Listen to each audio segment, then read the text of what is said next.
Hey, what's up you guys? This is Rob from Gay Guy Plays, and today on the Quick Draw, we're shooting off loads of hot stuff when we take a look at the Atomos. Now, I'm not sure what it is, but for one reason or another, the Grineers seem to excel at making some of the most powerful and or interesting secondaries in game. From the likes of the Brack and both versions of the Merlock, down to the Nucor and the Stug, the Atomos joins the list with some very unique mechanics as well as some of the sickest, in the nasty way and the not so nasty way, energy effects in-game. But the question here is, does this big ball filled with hot ammo live up to its predecessors? So you can pick up the Atomos from the market for 30,000 credits. Its resource requirements aren't actually all that bad aside from the Argon. Just keep in mind that it does require Mastery Rank 4 to craft. Now if you're too impatient to deal with all of that hullabaloo, you can always pick it up pre-built, along with the Catalyst and Weapon slot for 200 plat.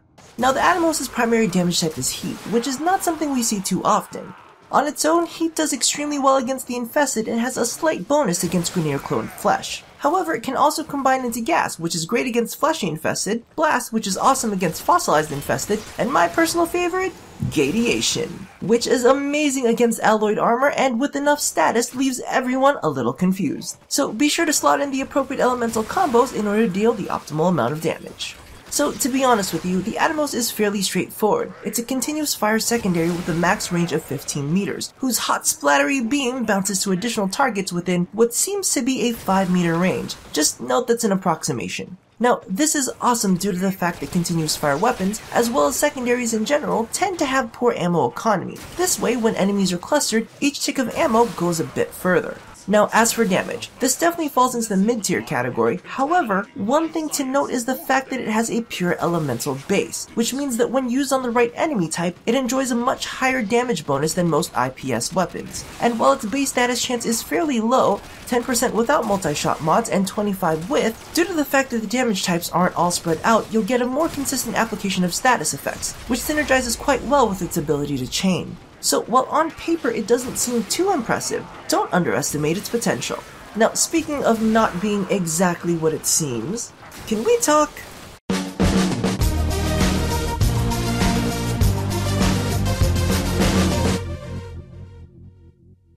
Okay, so for a long time I've been wondering if I was crazy. Maybe my perversion has washed over me like a hot wave of Stug. But the fact is, sometimes DE just does things that make you think that they get the joke too. I mean, look at New Loca's Vaginal Cyandana, and how the Acrid is just one big semen canister. If you doubt me, listen closely when you're firing it off. And let's face it, Hydroid was the master of golden showers since day one. I mean, legitimately, when it comes to innuendos, I'm an amateur compared to the DE staff. And now we get this. The Atomos is supposed to be a particle cannon. Why does it look like and sound like it's firing off a jet of liquid? You know exactly what we're gonna do with that. And I'm gonna tell you why. I'm gonna tell you exactly why. Because it's been too long since we've had a semen gun. First the Acrid, then the Stug, and the Atomos makes 3. Semen Illuminati confirmed. Now, before I say too much, let's get back to the Quick Draw.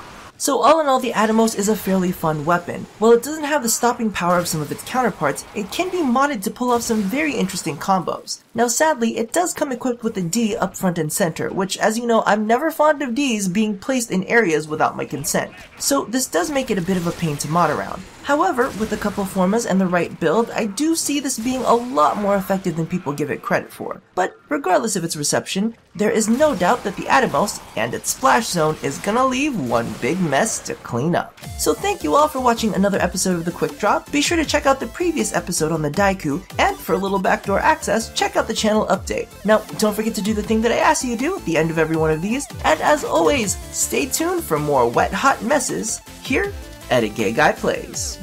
Oh, no means no. No means no. No means no. No means no. No means no. Oh god, get the fuck off.